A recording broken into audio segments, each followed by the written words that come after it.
una gran oportunidad este mes de poder ser ministradas, de poder ser bendecidas.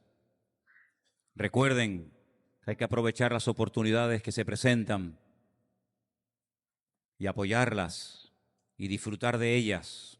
Vais a tener un retiro las mujeres a final de este mes. Las que aún no se hayan anotado, por favor háganlo hoy mismo, ¿vale? No es un retiro demasiado caro. No lo mires como un gasto.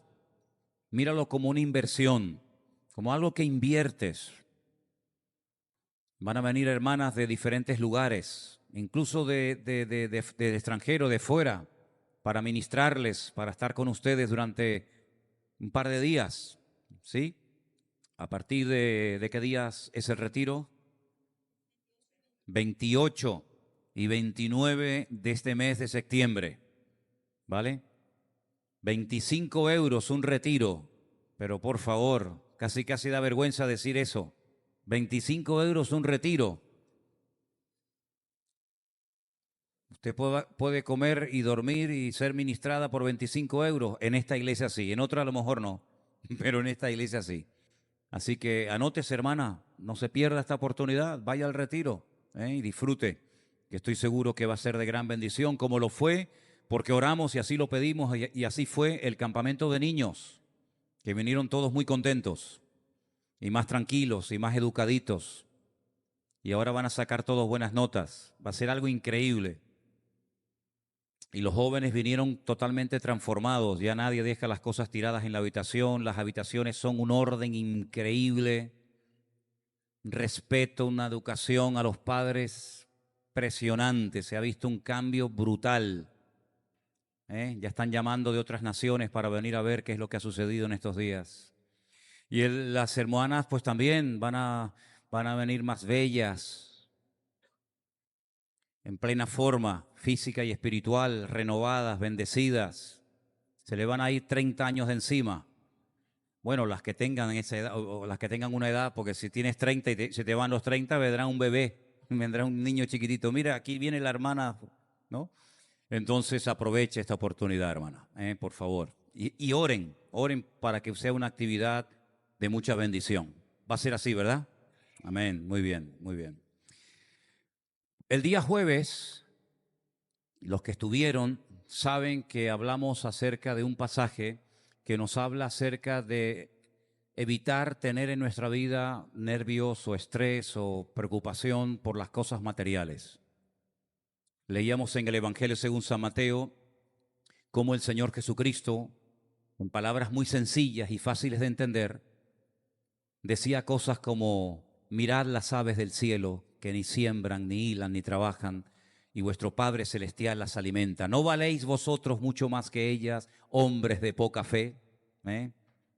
Nos alegra ver a todos. Después le vamos a dar la bienvenida a Araceli de una forma especial, pero ahora ya entré en el mensaje, ya no hay marcha atrás. Entonces, al final de esas palabras tan bonitas sobre el afán y la ansiedad, viendo que a lo largo de la historia de la humanidad, las dos grandes preocupaciones del ser humano han sido de qué voy a vivir, qué voy a vestir, qué voy a comer. Incluso se hicieron guerras que duraron años y se derramó mucha sangre y se mató a mucha gente simplemente por proteger o por tener un territorio donde había una serie de recursos que podían ayudarte a sobrevivir. Al final de ese discurso y esas palabras tremendamente sabias del Señor, el Señor termina diciendo ese versículo que yo creo que todos los creyentes, de tanto haberlo oído, ya se lo saben de memoria. Mas buscad primeramente el reino de Dios y su justicia, y todas las demás cosas serán añadidas o vendrán por añadidura. Bueno, si esto es así, ¿cuántos creen que esto es así? Bueno, si esto es así, que no tenemos que preocuparnos ni afanarnos ni por la comida ni por el vestido, porque si hacemos lo que él acaba de decir, buscad primeramente el reino de Dios y su justicia, y todo esto que les acabo de enseñar vendrá por añadidura. Creo que es de suma importancia para todos y cada uno de nosotros saber qué es el reino de Dios. Porque si hay que buscarlo como máxima prioridad en nuestra vida, busquémoslo. Y así no tendremos que estar preocupados si llego a fin de mes, si no llego a fin de mes, si puedo pagar, si no puedo pagar, si tengo trabajo, si tengo ropa, si estoy en el paro, si hace años que no me contratan. Bueno, si esto es así, funciona, y si son unas promesas del Señor Jesucristo extraordinarias, buscad primeramente el reino de Dios y su justicia, y todas estas cosas vendrán por añadidura. Yo quiero saber cómo se busca el reino de Dios para que todas las demás cosas me vengan por añadidura. ¿A cuánto les interesa el tema? Bueno, gracias a Dios por estos 4. Preparé un mensaje específicamente para ustedes 4. Los demás tendrán que aguantarse. El reino de Dios o el reino de los cielos es lo mismo. Es lo mismo.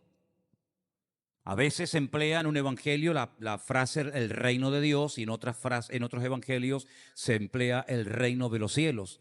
Realmente es un concepto nuevo. No vas a encontrar estas frases y esta enseñanza en lo que llamamos vulgarmente el Antiguo Testamento. Ningún profeta, ningún rey en el Antiguo Testamento habló del reino de los cielos o habló del reino de Dios. Como mucho, te hablaría del reino terrenal, de los reyes de Israel, de la monarquía que empezó con Saúl, pero que ya prácticamente no existe hace muchos siglos.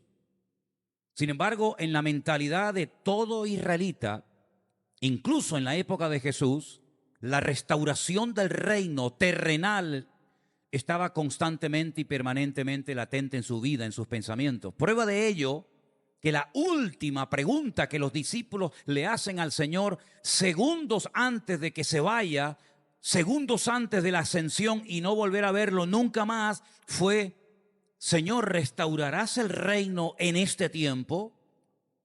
Ellos habían predicado acerca del reino de los cielos o del reino de Dios. No sé qué es lo que dirían, pero vamos a ver en esta tarde versículos donde el Señor les dijo: cuando ustedes vayan a predicar a las ciudades, a los pueblos, a las aldeas donde yo voy a ir después, no prediquen cualquier cosa, ni compartan cualquier idea que les venga a la mente, sino prediquen y hablen del reino de los cielos, hablen del reino de Dios.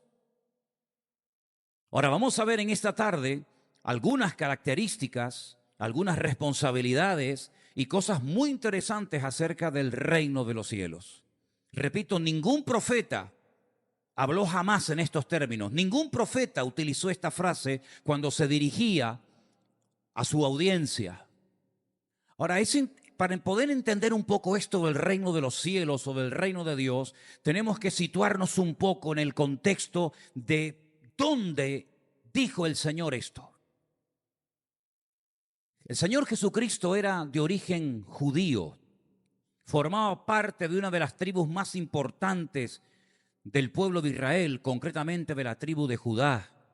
La tribu de Judá no era la tribu sacerdotal, ni era una tribu conocida por ser una tribu de cantantes o de profetas famosos, sino que la tribu de Judá era la que había recibido el cetro, es decir, sería la tribu de todas las que había que Dios escogió para que a través de esa tribu nacieran los reyes más importantes y sobre todo viniera el Mesías. El Mesías no podía ser un levita, no podía ser de la tribu de Neftalí o de Zabulón o de cualquier otra, sino que el Mesías tenía que estar entroncado con la casa de David, porque él era parte, y él formaba parte de la tribu de Judá. El cetro, la autoridad, la realeza la recibió Judá. Ni siquiera el primogénito del patriarca Jacob, sino Judá. Y Dios, a través del pueblo de Israel, que fue el único pueblo que Dios ha elegido, Dios jamás eligió a otro pueblo ni a ninguna otra nación más que a Israel. Dios le dio a este pueblo, digamos, una especie de constitución, de normas, de leyes, lo que llamamos la Torá, completamente diferente a todos los reinos y países que existían en aquel tiempo. Dije hace poco que generalmente cuando un rey moría, solía cambiar las leyes del antiguo rey que le había precedido. Prohibía cosas que el otro había, digamos, autorizado o viceversa.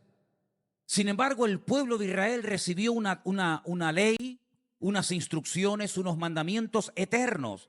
Da igual si era un rey como David, como Usías, Manasés, Saúl o quien fuera, las leyes del reino siempre eran las mismas, no cambiaban.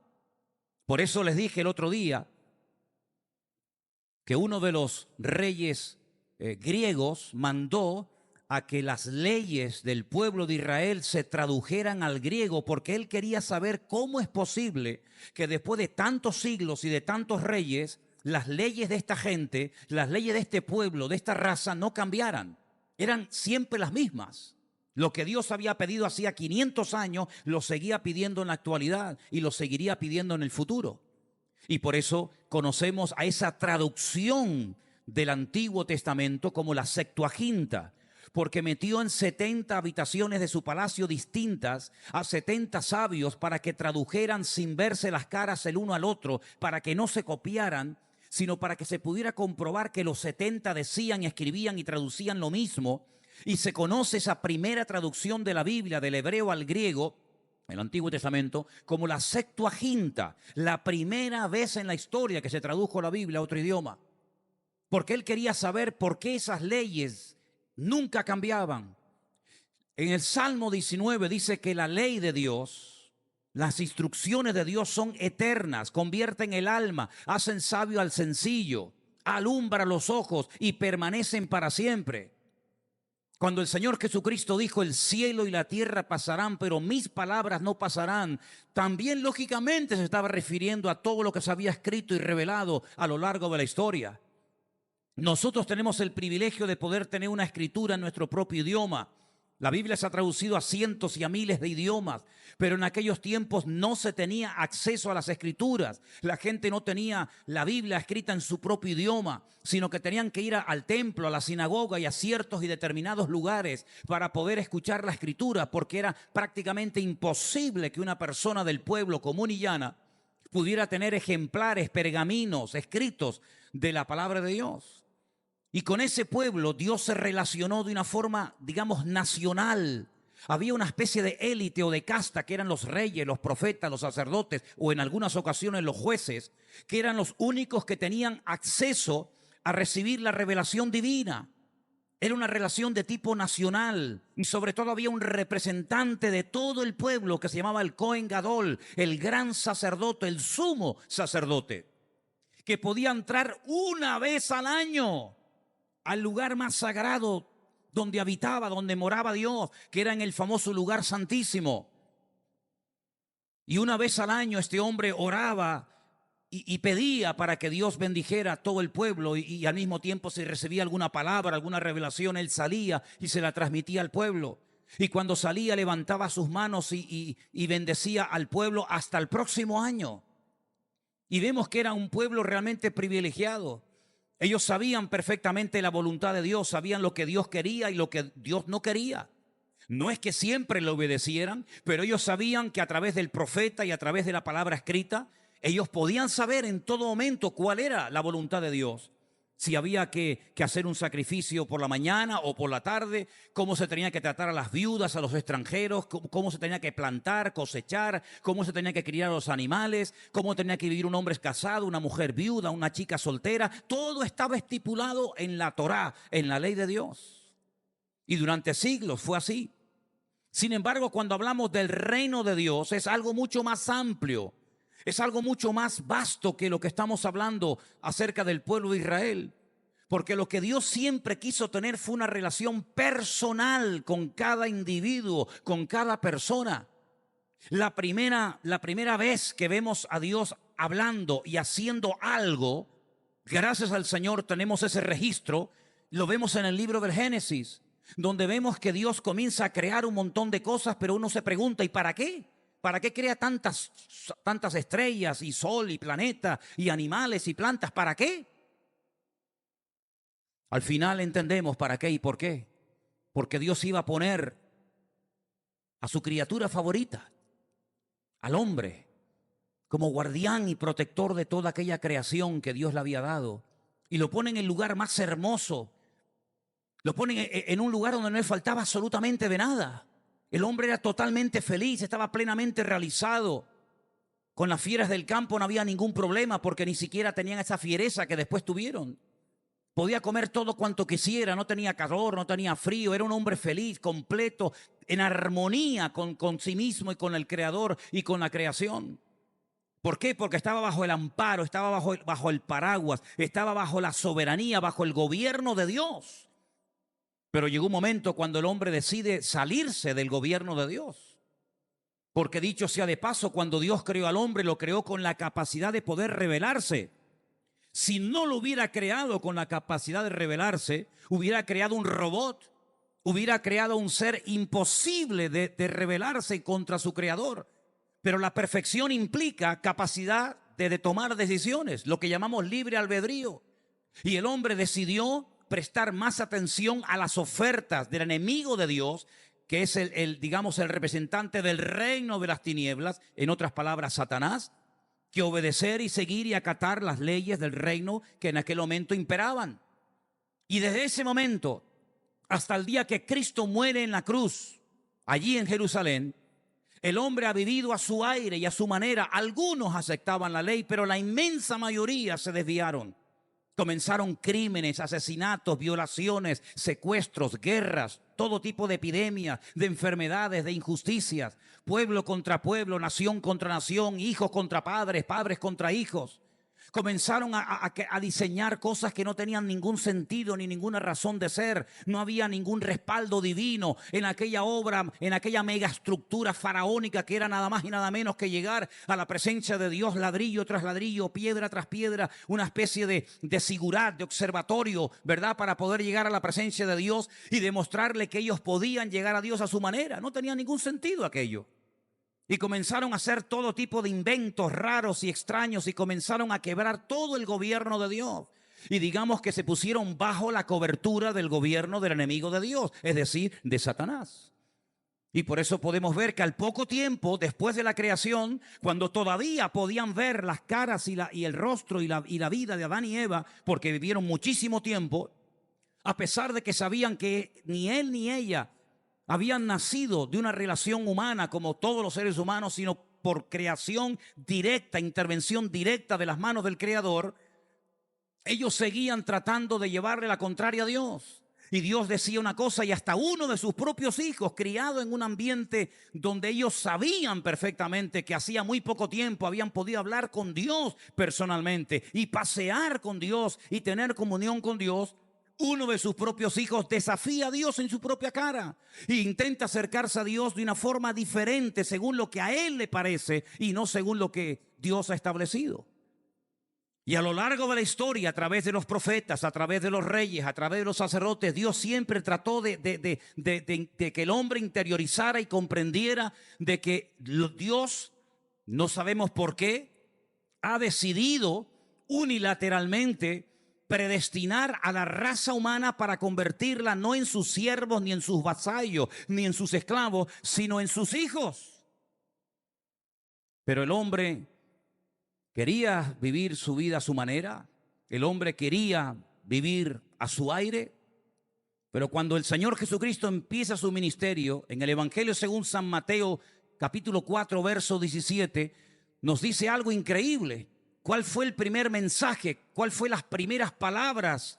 Cuando sale del desierto después de un ayuno prolongado de 40 días, dice, desde entonces Jesús comenzó a predicar y a decir, arrepiéntanse, porque el reino de los cielos se ha acercado a vosotros. El hombre se distanció, el hombre se alejó, el hombre se fue de la presencia de Dios, pero Jesús dice, pero ahora las cosas son diferentes. Ahora el reino se ha acercado a vosotros. Y eso era algo tremendamente revolucionario, porque eso de que el reino se había acercado a la raza humana, eso jamás nadie lo había enseñado, ni siquiera sabía en lo que consistía. Y cuando en una ocasión el Señor Jesucristo se sube a lo alto de una montaña muy famosa en el norte de Israel, que se conoce hoy en día como el Monte de las Beatitudes, Él comienza desde allí a darle una serie de normas, de leyes y de estatutos al pueblo. Y una de las cosas que le enseña a los que quieren formar parte de su reino es a orar correctamente. No orar repitiendo frases inventadas o escritas por otros seres humanos. frases de memoria sin ningún sentido, que ya se dicen sin saber ni sentir lo que estás diciendo, sino que Él les enseña, les da una base, una oración modelo, que todos la conocemos, creo que de memoria, y se llama el famoso Padre Nuestro. Y allí en el Evangelio de Mateo, por ahí por el capítulo 6, versículo 9, el Señor le dice a sus discípulos y a todos y a cada uno de nosotros: ustedes, vosotros, cuando oren, oren así. Escucha: Padre nuestro que estás en los cielos, santificado sea tu nombre. Venga tu reino. ¿Te das cuenta? Venga tu reino. Y una de las características del reino de Dios es que no se va a hacer mi voluntad, sino la tuya. Por eso dice: hágase tu voluntad, como en el cielo, así también en la tierra. ¿Os dais cuenta? Así que en la oración del Padre Nuestro, el hombre puede pedir que el gobierno, la autoridad, la cobertura, el reino de Dios venga a nuestra vida y volver a ponernos bajo la cobertura y bajo la autoridad del reino de Dios. Y se van a dar cuenta de que Jesús durante su ministerio dio muchísimas parábolas. Les voy a pedir que, si quieren y les interesa el tema, lean en esta semana tranquilamente el capítulo 13 del Evangelio de Mateo. Van a encontrar un montón de parábolas. Parábolas, ejemplos: la semilla, las ovejas, el sembrador, la red, las ovejas, los árboles, tantas y tantas cosas, elementos conocidos por la audiencia. Los empleaba para hablar de conceptos profundos acerca de lo que es el reino, porque el reino descubre, el reino explica, las parábolas, perdón, explican y descubren lo que es el reino de Dios. Y en cada una de las parábolas puedes ver en lo que verdaderamente consiste el reino. Pero ¿y cómo son la gente del reino? Mira, es como si le hubieran sacado, permíteme la expresión, una especie de radiografía de Cristo, de su carácter. En estos días habéis estado hablando de carácter y compromiso y personalidad y temperamentos, ¿verdad? Bueno, pues, ¿cómo era Cristo como persona? Y ahí en el Sermón del Monte, en las famosas bienaventuranzas, puedes encontrar cómo era, cómo sentía Cristo. Hace muchos años alguien me regaló un libro que se llamaba La mente renovada. Y había varios elementos que destacaban en el libro, y era, uno de ellos decía: deberíamos con el paso del tiempo llegar a pensar como Cristo pensaba, llegar a sentir como Cristo sentía, llegar a hablar como Cristo hablaba. Y es que en las bienaventuranzas encontramos cómo deberían de ser los que hemos decidido libre y voluntariamente volver a ponernos bajo el reino, bajo el amparo, bajo la cobertura del gobierno de Dios. Allí en las bienaventuranzas lo pueden ver. Y en el Sermón del Monte, así como el Señor les dio una especie de constitución a Israel, que es la famosa ley, la famosa Torá, 613 mandamientos, madre mía, imposible prácticamente de cumplir. El Señor se sube a un monte y Él, en alta voz, comienza a dar un mensaje extraordinario. Mateo 5, 6 y 7, que yo lo he llamado, más que el Sermón del Monte, la constitución del reino de los cielos. Y ahí encuentras cómo uno tiene que orar y cómo tienes que comportarte cuando decidas ayunar y cómo tienes que dar y cómo tienes que comportarte cuando te insulten, cuando te blasfemen, cómo tienes que comportarte con el que te ama y con el que te odia. Y da unas instrucciones tremendas acerca de tu vida interna y de tu vida externa en Mateo 5, 6 y 7, en el Sermón del Monte o en la constitución del reino de los cielos. Porque el reino de los cielos, el reino de Dios, es el gobierno de Dios. Es el gobierno de Dios, es vivir como Él quiere que vivamos, como Él quería que viviera Adán y Moisés y Abraham y David, pero que lamentablemente el hombre decidió salir del amparo de Dios. Y por eso dice Isaías de una forma muy gráfica y muy interesante que todos nosotros nos descarriamos como ovejas y cada cual se apartó por su camino. Es decir, no solamente los gentiles, los que no tenían la instrucción, los que no tenían la revelación de la palabra escrita de Dios, vivieron como auténticos salvajes, peor que animales, sino que incluso el pueblo de Israel llegó a menospreciar la palabra de Dios. Y dice que llegaron a tener más ídolos que ciudades en el país. Y no solamente las tribus del norte, sino también las tribus del sur. Y vemos que al final todo se echó a perder. No una vez, hasta 2 veces. El templo, el centro religioso de la época, donde el hombre podía conectarse, volver a unirse al gobierno de Dios, fue destruido en varias ocasiones.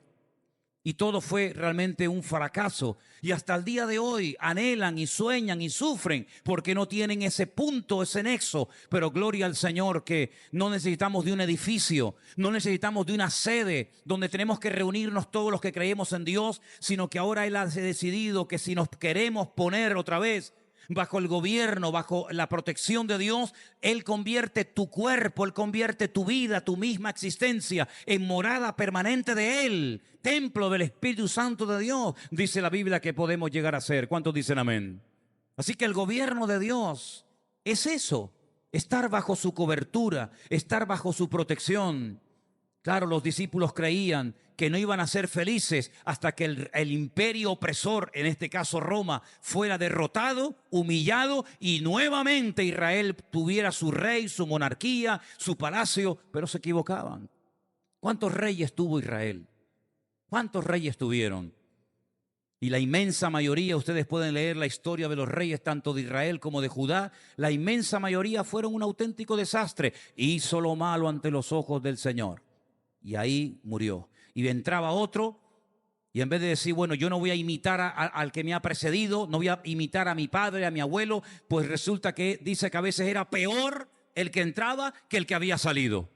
Y contados con los dedos de una mano, los reyes que volvían al Señor, los reyes que pedían perdón, los reyes que se ponían bajo el gobierno de Dios, la inmensa mayoría, un auténtico desastre. El que no adoraba a Baal, adoraba a Moloc. El que no se subía a lo alto de una montaña, a los lugares altos y adoraba al Señor. El que no hacía pasar a su hijo por el fuego. Un auténtico desastre. Cuando ellos tenían que haber marcado una diferencia y tenían que haber contrarrestado el reino de las tinieblas que en aquel momento gobernaba. Pero sabemos que les faltaba un elemento fundamental y era el poder del Espíritu Santo que mora en el corazón de todos los hijos de Dios. ¿Cuántos dicen amén? Quiero que en esta noche veamos en Hechos capítulo 1, el versículo 6, Hechos capítulo 1, verso 6, cómo los discípulos del Señor Jesucristo, como buenos judíos, esperaban, soñaban la restauración del reino. Entonces los que se habían reunido le preguntaron al Señor diciendo, ¿restaurarás el reino a Israel en este tiempo? Lo han visto morir, lo han visto resucitado, lo han visto haciendo milagros, proezas y maravillas. Lo han oído durante 3 años permanentemente, noche y día, pero siguen todavía con la preocupación como buenos israelitas. ¿Nos vas a restaurar el reino? Por fin Pilato va a abandonar el cargo y se va a ir a su tierra, a Roma, y nos van a dejar los romanos en paz.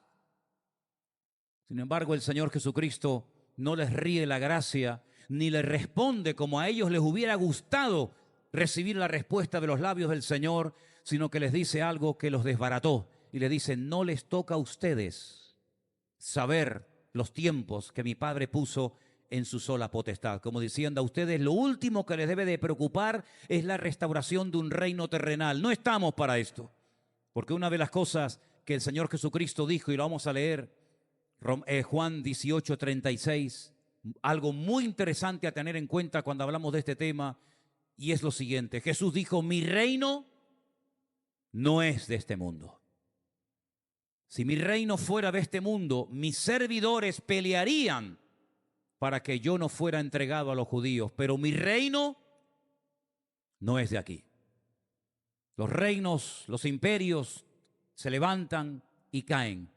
Pueden llegar a ser vencidos por otros imperios más fuertes o poderosos que ellos. Sin embargo, el reino de Dios es un reino que no sufrirá ninguna pérdida. El rey del reino nunca morirá y por consiguiente el reino no se extinguirá.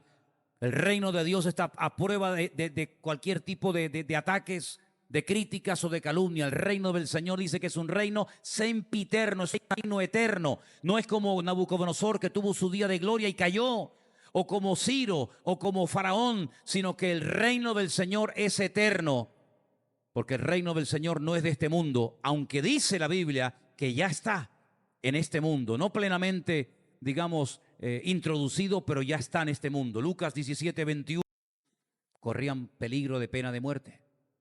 Sin embargo, bajo el reino de Dios, con la venida del Señor Jesucristo, se amplía el radio de acción.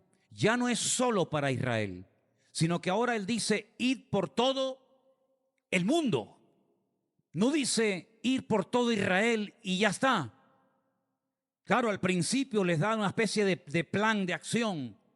Ir a Jerusalén, después ir a Samaria, después recorrer Judea y finalmente hasta lo último de la tierra. Cosa que no les cabía en la cabeza. Porque ellos pensaban que los gentiles, los que no eran judíos, no tenían acceso a las promesas. No tenían ninguna posibilidad, ninguna esperanza, hablando claro, de que pudieran conectarse con el rey. Algunos se hacían prosélitos, es decir, se convertían al judaísmo. En el caso del varón, lo primero que le hacían era circuncidarlo. Y tenía que vivir, comportarse, hablar y vestirse y practicar todo lo que un judío practicaba. Pero en el Evangelio no se intenta cambiar al hombre por fuera, sino se intenta cambiar al hombre por dentro. Y el único que puede cambiar al hombre por dentro es la palabra de Dios y su presencia en nuestros corazones. Se amplía el radio de acción, pero también se amplía la audiencia. ¿Se acuerdan que hay momentos en los que el Señor Jesucristo le decía a gentiles, a personas tremendamente necesitadas, que venían en busca de ayuda? No está bien. En este momento no está bien, no es correcto. Estaría rompiendo la norma, el patrón, el tiempo, si yo cogiera el pan de los hijos y se lo diera a un perro como tú. Y entonces aquella mujer le contestó, sí, Señor, tienes razón, es así. Pero también los perros tenemos derecho a comer, aunque sean las migajas que caen de la mesa de sus señores, de sus amos. Jesús mandó a sus discípulos a las ovejas perdidas de la casa de Israel. En muy pocas ocasiones gentiles, no judíos, tuvieron acceso a estar con Cristo. Aunque dice que en una ocasión unos griegos vinieron a buscarlo, y aunque algunos centuriones romanos le pidieron algún favor de vez en cuando, aunque ellos sabían que ni siquiera podían tener el privilegio de llevarse a un judío tan famoso y tan poderoso como el Señor Jesucristo. Por eso aquel centurión dijo, no soy digno de que entres bajo mi techo, solamente di la orden, di la palabra, porque yo sé que no tengo acceso a todo eso.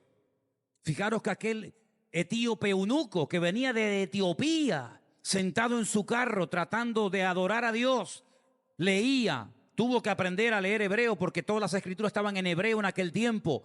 Dice, yo leo pero no entiendo absolutamente nada. Se habría gastado una fortuna en el pergamino. Es uno de los pergaminos más grandes que existe del Antiguo Testamento, el libro de Isaías. Y curiosamente venía leyendo el capítulo clave del libro, el 53, los sufrimientos del siervo de Dios, del Mesías. Y Felipe le dice, pero tú lees lo que tú entiendes lo que estás leyendo. Y él le dijo, si alguien no me lo explica, es imposible que yo pueda entender esto. No sé si está hablando de sí mismo, si está hablando en primera persona, si está describiendo los sufrimientos de otra persona. Y ahí se tiene que subir Felipe al carro de un etíope, porque el pobrecito no entiende absolutamente nada. Así que ellos no entendían, no les cabía en la cabeza que gente que no era de su raza, de su etnia, de su tribu, que no fueran judíos, pudieran tener acceso a las escrituras y a conocer y a experimentar a Dios. No lo entendían. Pero con la gracia, con el evangelio, el radio se amplía, la audiencia se amplía y también los requisitos. Porque uno de los requisitos del evangelio es creer en el Señor Jesucristo y bautizaos en su nombre para que podáis ser salvos. Y en el Antiguo Testamento a nadie se le exigía que fuera bautizado. Por eso el hecho de bautizarse de adulto, bautizarse de mayor, es la señal externa de que yo he entendido el evangelio de la gracia, de que yo he nacido de nuevo, de que Cristo es mi Señor. Y por eso se bautizaban de adulto públicamente, delante de los judíos, delante de grandes audiencias. para que pudiera la gente entender de que ahora sí seguirían toda la vida, lógicamente, siendo judíos, probablemente seguirían yendo a la sinagoga, pero ahora parte de la ley también se ha manifestado la gracia del Señor a través del Evangelio de Jesucristo. Así que lo que Dios quiere es que vivamos según las nuevas reglas del reino, que no anulan totalmente lo que había dicho, sino que lo amplifican más todavía. Vivir según las reglas del reino, Mateo 5, 6 y 7. Dar a conocer el reino. Fijaros que hay un profeta de Dios, no es un recién convertido, no es un niño que pasaba por la calle y se le dice que haga algo y después se revela y no lo hace. No, no, no. Al más ungido, al que más sabe de Dios, al que más conoce las Escrituras, se le pide que se vaya al extranjero a predicarle la palabra a una nación gentil y se niega a hacerlo, no quiere. ¿Y cómo puede ser que un profeta, un siervo de Dios, un hombre que se dedica desde que se levanta hasta que se acuesta a predicar la palabra, a intentar llevar a la gente lo más cerca de Dios, cómo es posible que el profeta se rebele contra Dios? Vemos muchas veces que el pueblo se rebelaba contra Dios y el pueblo se rebelaba contra los profetas, pero nunca, no era lo normal que el profeta se rebelara en contra de Dios. Eso no es normal. Generalmente el profeta era el que sufría, el que lloraba, el que lo pasaba mal porque veía que el pueblo pasaba de todo. Pero ahora en este caso es al revés. Ahora es el profeta el que dice no. Ahora es el profeta el que se niega a poner en práctica la voluntad de Dios. Y dice que se montó en un barco huyendo de la presencia de Dios en dirección contraria. Eso es algo totalmente, es un disparate. Pero ahí veis cómo él no le cabía en la cabeza que gente que no eran judíos, gente que practicaban cosas tremendas, gente que no tenía conocimiento de la palabra de Dios, tuvieran la opción de arrepentirse, de ser perdonados y de comenzar a conocer a Dios. Y por eso él pelea, y por eso él prefiere que lo tiren por la borda y que se muera ahogado antes de dar su brazo a torcer, porque no quiere ir. Tampoco Pedro quería ir. El Señor les tuvo que mostrar en una serie de visiones en un lienzo, ¿os acordáis? Allí en Jope, en Jaffa, en la casa de un tal Simón el curtidor. Pedro, ¿tienes hambre? Pues hijo, levántate, mata y come. Y él dice, pero es que yo soy judío. Yo tengo una lista aquí en mi cabeza interiorizada de lo que puedo y de lo que no puedo comer. Yo como judío no puedo ir al campo y matar cualquier animal y comérmelo, aunque tenga hambre. Hay un libro muy bonito de la historia de unas hermanas que se llaman las famosas hermanas Tousa, que durante la Segunda Guerra Mundial en un pueblo de Galicia llamado Rivadavia se encargaban de ocultar judíos y después los metían por el río Miño y así ya se iban a Portugal y de Portugal a América y salvaron a cientos, a miles de judíos de ser exterminados en la Segunda Guerra Mundial. Y en el libro hay un capítulo, hay una anécdota de cómo estaban un día en el sótano de su casa escondidos una familia de judíos y había hambre, había miseria. La CSS estaba por España y por Europa buscando judíos para matarlos, mandarlos a los campos de exterminio. Y estas hermanas gallegas prepararon la única comida que tenían en casa, un pulpo a la gallega. Y bajaron al sótano y le dijeron a la familia, esto lo hemos preparado para ustedes. Y en el libro ellos dicen, pues lo sentimos muchísimo, nosotros no podemos comer pulpo, porque la Biblia lo prohíbe. Y no comieron esa noche y pasaron hambre. Así era Pedro, un hombre que sabía perfectamente, eso yo no lo puedo comer. Es que está muy rico, sí, no te digo que no, pero yo no puedo comer estos animales porque no cumplen con este y este requisito. Y el Señor le dice, lo que yo he limpiado, tú no lo puedes llamar inmundo. Él no entendía que aquello era algo mucho más que un animal, que detrás de ese mensaje, de esa visión, había un mensaje que él tenía que captar, porque él decía, bueno, judíos somos limpios, como animales limpios y animales inmundos. Los judíos somos limpios, conocedores de la palabra, sabemos la historia bíblica, sabemos quién creó el universo, sabemos la historia de los profetas, sabemos cómo se escribió la escritura, sabemos los reyes, sabemos que vendrá el Mesías, pero los gentiles son inmundos, son perros, son goyín, son animales, porque no conocen la verdad. Y el Señor lo que quería es que él abriera su mente y que fuera capaz de aprovechar las oportunidades que se le estaban presentando. Nada más y nada menos que una casa entera, llena probablemente de docenas o de centenares de personas, que las había invitado la autoridad de Cesarea la Marítima. Cornelio Dice, un ángel se me presentó el otro día mientras oraba y me dijo cosas tremendas. Dice que ha oído mi oración. Fíjate, eso ya rompe esquemas. Dios ha oído mis oraciones. Dios ha visto mis limosnas. Dios ha visto lo que le he dado a los pobres. Pero Dios también me pide que te mande a llamar. Y aquí estamos todos pendientes de ti a ver qué es lo que nos tienes que decir. Y por eso cuando viene Pedro, después de 2 días, 3 días y medio de camino, este hombre se postra y lo quiere como casi como rendirle reverencia y pleitesía. Y Pedro se lo impide, ¿verdad? Pero sin embargo, Pedro, cuando empieza el discurso, en vez de decir, yo estoy agradecido al Señor por esta puerta, por esta posibilidad de poder hablar a gentiles, ustedes que no saben nada del Señor, para mí es un honor y un privilegio el poder hablarles del Dios vivo y verdadero. Y al contrario, él dice, ¿saben ustedes cuán abominable, qué mal me siento yo como judío estando entre ustedes perros gentiles? Muy sabio, por cierto.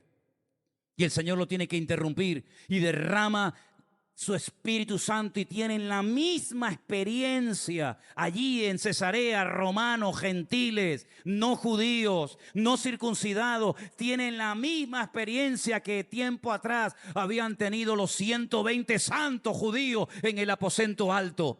Y los que habían venido con Pedro decían, pero ¿cómo es posible? ¿Cómo es posible que estos también reciban lo que nosotros hemos recibido? No puede ser. ¿Pero qué está pasando aquí? Y es que el Señor, con el reino de Dios que se ha acercado, lo que quiere es que todas las razas, tribus, pueblos y lenguas le conozcan a Él. No solamente un pueblecito que no llega ni al 1% de la población mundial como es Israel, sino que todas las naciones de la tierra le conozcan, le reciban, le adoren y se postren. ¿Y saben qué? Algún día, quieran o no quieran, toda rodilla se doblará y toda lengua confesará que Jesucristo es el Señor, para gloria de Dios Padre. Aleluya. Todas las naciones. Amén. Amén. Así que nuestra primera obligación es vivir según las leyes del reino. Hay que conocerlas, porque si no, ¿cómo voy a vivir según las leyes del reino? ¿Dónde las puedo conocer? Mateo 5, 6 y 7. La constitución del reino de los cielos. Ahí está. Entonces yo no puedo orar, Dios te salve María, llena de gracia, el Señor es contigo, bendita tú. No, Señor. ¿Por qué? Porque Mateo 5, 6 y 7 a usted le prohíben hacer esa oración. ¿Ah? Entonces yo cuando voy a dar un diezmo, una ofrenda o una ayuda, no tengo que hacer tocar trompeta y que todo el mundo se entere. No, no, porque la Biblia dice que la mano derecha no tiene que enterarse de lo que da la mano izquierda, ni la mano izquierda lo que hace la mano derecha. Entonces yo cuando ayuno no tengo que venir a la iglesia y decir, hermanos, por favor, oren por mí, que estoy ayunando. No, usted tiene que pasar desapercibido el día que haga eso, si es que lo quiere hacer. Y si no, mejor que no lo haga. Si no, va a estar pasando hambre sin necesidad. Y ahí habla del vocabulario, ahí habla de mi vida interna, de mi vida externa, las leyes del reino, vivirlas, conocerlas, vivirlas y aplicarlas a mi diario vivir. Dar a conocer el reino, porque el reino que impera de esa puerta para afuera, lamentablemente, no es el reino de Dios. Es el reino de las tinieblas, cuyo líder, cuyo jefe es Satanás. Y la Biblia dice que el reino de las tinieblas tiene que ser contrarrestado, le tenemos que hacer guerra frontal y directa al reino de las tinieblas en el nombre de Cristo para que no avance. ¿Cuántos dicen amén? Hacerle la guerra para impedir que el reino de las tinieblas avance y se extienda por el mundo. Ahora, el reino de Dios, el reino de los cielos, se acercó. No se implantó, no se instauró 100%. Se acercó y está abierto para todo el que quiere formar parte de ese reino. Pero cuando el Señor venga por segunda vez, y hoy hemos recordado en este acto de la Santa Cena, la segunda venida de Cristo, es cuando definitivamente el reino de Dios, con Él a la cabeza, se va a instaurar y todo ojo le verá y todo el mundo verá que Él es el verdadero Mesías, el Rey de Reyes y el Señor de los Señores. Si usted comienza a desgranar y a estudiar objetivamente cuál era el mensaje central de Cristo, usted se va a dar cuenta de que Cristo realmente su prioridad no era sanar enfermos. La prioridad de Cristo no era resucitar muertos. La prioridad de Cristo era anunciar el reino de los cielos. Porque enfermo que Él sanaba, enfermo que tarde o temprano moriría. Todos los muertos que Cristo resucitó volvieron a morir, todos. No hay ninguno vivo por la calle del mundo. Por lo tanto, la prioridad de Cristo era acercar el gobierno de Dios para que por fin se terminara de imperar la anarquía espiritual que reina en el mundo y el hombre volviera otra vez a someterse y a ponerse bajo la cobertura de Dios y de esa manera poder vivir en paz y en armonía. Y los que hemos hecho eso, dice Romanos capítulo 5, verso 1, ahora pues, dice, justificados pues por la fe tenemos paz para con Dios por medio de nuestro Señor Jesucristo. Sabemos que el reino al cual pertenecemos es un reino que no caduca, no es temporal, no existen élites, gente privilegiada que tiene acceso a un nivel y otros no, no se limita a unos días, no se podía vivir permanentemente en el templo, no había cultos todos los días en el templo, eran los sacerdotes los que allí ministraban y no siempre, sino en turnos, generalmente de una semana. Subía un grupo, ministraban, se iban a su casa, subía otro grupo y unas cuantas veces al año, concretamente 3, se juntaban muchas personas que venían de todas partes del mundo a celebrar las fiestas, la fiesta de la Pascua, la fiesta de Shavuot, la fiesta de los tabernáculos, ¿verdad? Pero sin embargo, hoy en día sabemos que nosotros podemos tener fiesta y comunión y relación con Dios todos los días. No limitarnos a un día específico en el año, sino que en cualquier momento, en cualquier parte, a cualquier hora y en cualquier postura podemos tener comunión con nuestro Dios. De día, de noche, con 1, con 4, con 5 o solos, da igual. El Rey no me abandona, estará conmigo todos los días hasta el fin del mundo. ¿Cuántos dicen amén? Ahora, en el principio de los tiempos, es curioso que Dios fue dando como pinceladas, como haciendo marcas, como dejando señales en los tiempos. Por ejemplo, en el cielo un día hizo así, hizo una marca y dice: cada vez que ustedes vean esa lluvia en colores que ustedes les ha dado por llamarla arcoíris, ustedes recordarán el pacto que yo hice con ustedes. Es una marca en el firmamento de un pacto eterno que Dios hizo con la humanidad. Pero antes de eso,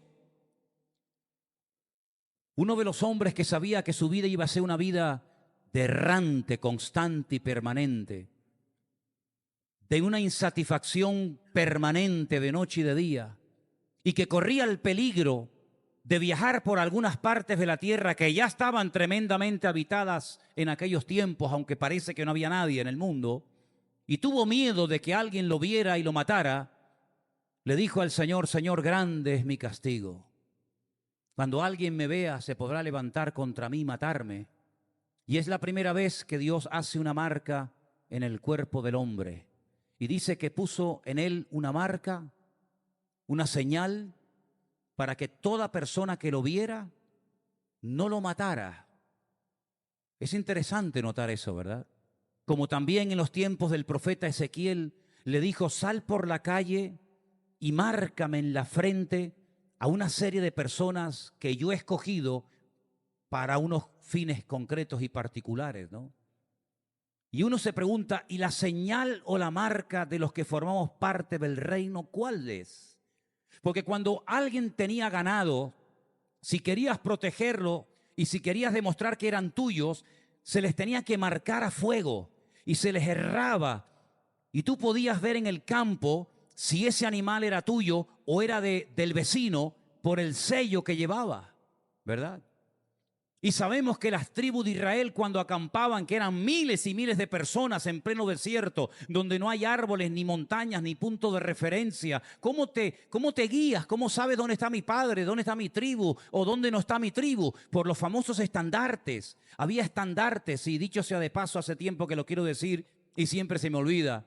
Nuestro hermano Osvaldo, hace tiempo ya, perdóname, ha hecho un reloj precioso, muy lindo, que yo le saqué una vez una fotografía, un reloj que vi en Jerusalén, y cuando él me expresó el deseo que tenía de hacer un reloj, yo le dije: hombre, pues si vas a hacer un reloj y me lo puedes hacer así, pues sería una maravilla. Y lo hizo, y lo tenemos en la entrada de la iglesia, un reloj enorme, no sé si lo habéis visto, y alrededor de los 12 números están las 12 estandartes o las 12 señales o marcas de las tribus de Israel.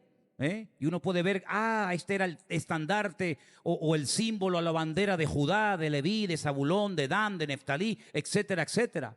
Porque había estandartes, ¿verdad? Sin embargo, el Señor Jesucristo dijo que por esto conocerán todos que sois mis discípulos, en que os amáis los unos a los otros como yo os he amado. Hoy estuvieron los famosos testigos de Jehová aquí en el edificio. Estuvieron tocando a todos los botones, gracias a Dios, mientras ellos estaban en los botones, yo estaba adentro orando. No le abrió la puerta a nadie. Aleluya. Pero uno puede saber que son testigos de Jehová y no mormones por la forma, por ejemplo, como visten. Venía un niñito de 7, 8 años con su corbatita, con su maletita, y efectivamente eran testigos de Jehová. Pero si vamos por las calles y vemos a unos altos, guapetones, rubios, con camisa blanca y una chapa negra aquí, y tienen un nombre raro, ¿quiénes son? Los mormones. Y si usted ve a un cristiano evangélico por la calle, ¿cómo lo reconoce? ¿Cómo reconoce a usted a un hermano? Porque unos van con pantalones, otros van en falda, unos con pelo largo, unos con pelo corto.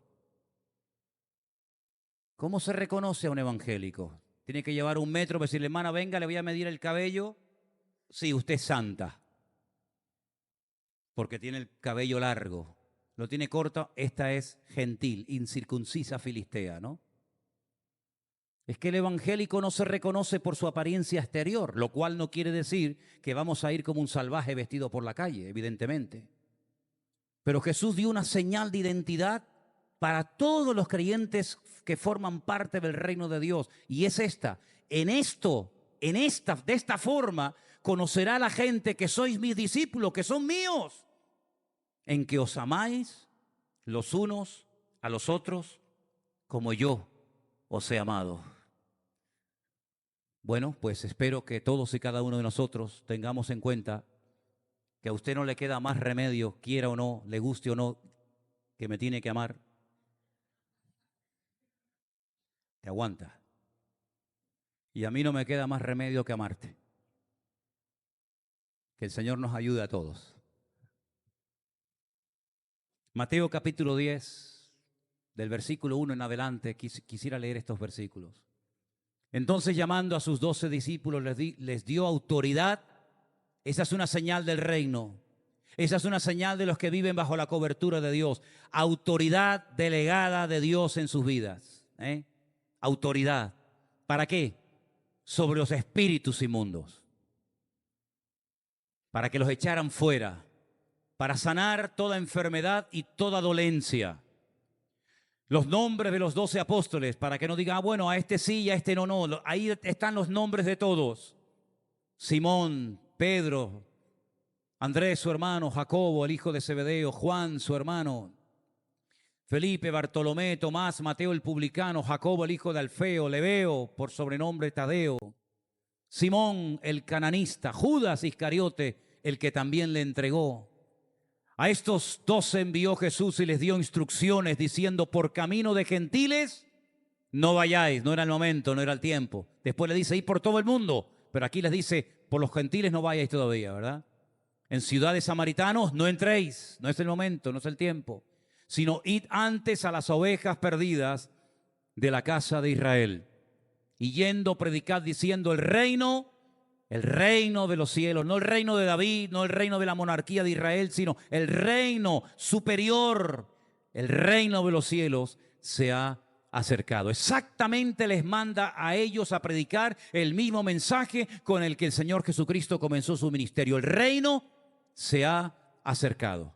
Así que de nada sirve hacer cualquier esfuerzo, cualquier sacrificio, si no nos ponemos bajo el reino, bajo el gobierno, bajo la autoridad de nuestro Señor Jesucristo. Eso es buscar primeramente el reino de Dios y su justicia. Es decir, yo no mando más, Ya no decido más, ya no propongo más, ya no tengo más sueños de tipo personal, sino que ahora lo que me interesa es vivir sometido y rendido al señorío de Cristo, que lo he puesto como la cabeza de mi vida. ¿Cuántos dicen amén? Eso es el reino, la posibilidad de volver a acercarse a Dios, la posibilidad de hacer las cosas decentemente y con orden, la posibilidad de dejar a un lado la anarquía, la posibilidad de volver a agradar a Dios. Se ha acercado, aprovéchenla. Ahora podemos entender la profundidad de las palabras del ladrón arrepentido en la cruz. Acuérdate de mí cuando vengas en tu reino. Lo reconoció como un rey. Cuando vengas en tu reino, sé que volverás. Hoy muere físicamente, pero yo sé que algún día volverás. Y volverás no como uno cualquiera, volverás con gloria, volverás como rey. Y cuando vengas como rey, te pido que por favor mi nombre y mi cara no pasen desapercibidas, sino que te acuerdes de mí. Y ante ese mensaje, ante ese anhelo genuino y profundo de querer estar bajo la cobertura del rey del reino, le dijo el Señor, pues hoy ha empezado para ti esa vida sobrenatural, porque hoy, ya desde este momento, estarás conmigo en el paraíso. ¿Cuántos dicen amén? Quiero terminar esta noche este mensaje acerca del reino de Dios leyéndoles de este libro un poema, una poesía que se llama Adon Olam. Es una canción muy antigua, la escribió un poeta y filósofo judío llamado Salomón ben Gavirol. Es una declaración, es una enseñanza muy interesante acerca de nuestro rey. Adon Olam significa el Señor del universo, el Señor del mundo. Y dice así: el Señor del mundo reinó antes que ningún ser existiese. Cuando todo existió según su voluntad, entonces Él se proclamó rey. Y cuando todo se concluya, Él permanecerá. Él existía, existe y existirá siempre con gloria. Él es uno sin segundo. Nadie se le puede comparar o juntar. Él es el primero y sin fin en relación a toda materia y forma existente. Sin principio y sin fin. Suya es la fuerza y la potencia. Sin proporción con su valor ni equiparación, no hay nada que pueda igualársele. Sin unión y sin dispersión, es la potencia y el poder supremo. El Eterno es mi Dios y mi Redentor, y mi amparo en las horas de tribulación. Él es mi estandarte, mi refugio, la porción de mi cáliz de mi salvación cuando le invoco. Él es el médico y me cura, Él me protege y me ayuda. En su mano deposito mi espíritu cuando duermo y cuando despierto. Y con mi alma y mi cuerpo, el Eterno estará conmigo y no temo nada. ¿Cuántos dicen amén? Cierra tus ojos ahí donde estás. La pregunta que todos debemos de hacernos en esta noche es: ¿queremos estar bajo el reino de Dios? ¿Bajo su cobertura? ¿Bajo su autoridad y dominio? ¿Queremos que Él sea nuestra cabeza? ¿Queremos que Él sea el que gobierne y decida lo que me conviene y lo que no me conviene? ¿Quieres seguir mandando y organizando tu vida tú? ¿O te rindes en esta noche al Rey y le dices: reina sobre mi vida, Señor? Me rindo a ti, en espíritu, alma y cuerpo yo me rindo a ti, porque yo quiero que tú seas el Rey de mi vida. Aleluya.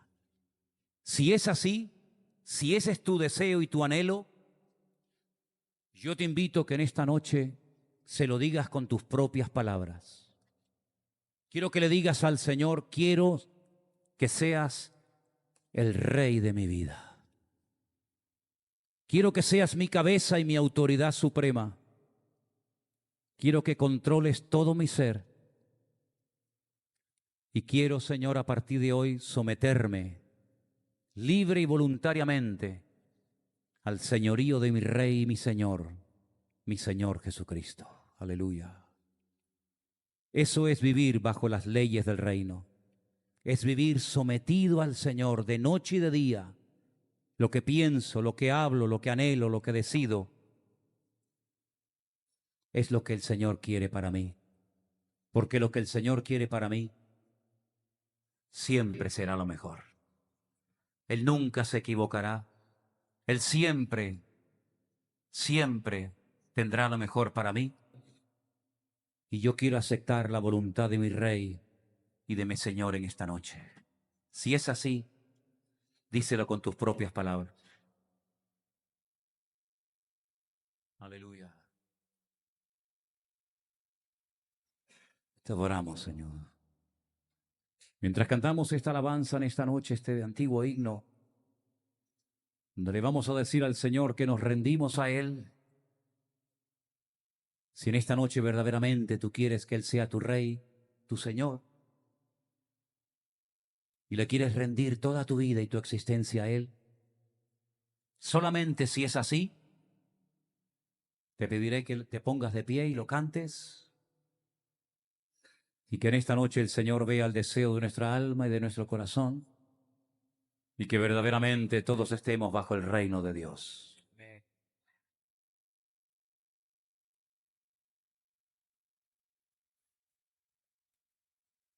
Todo a Cristo yo me rindo.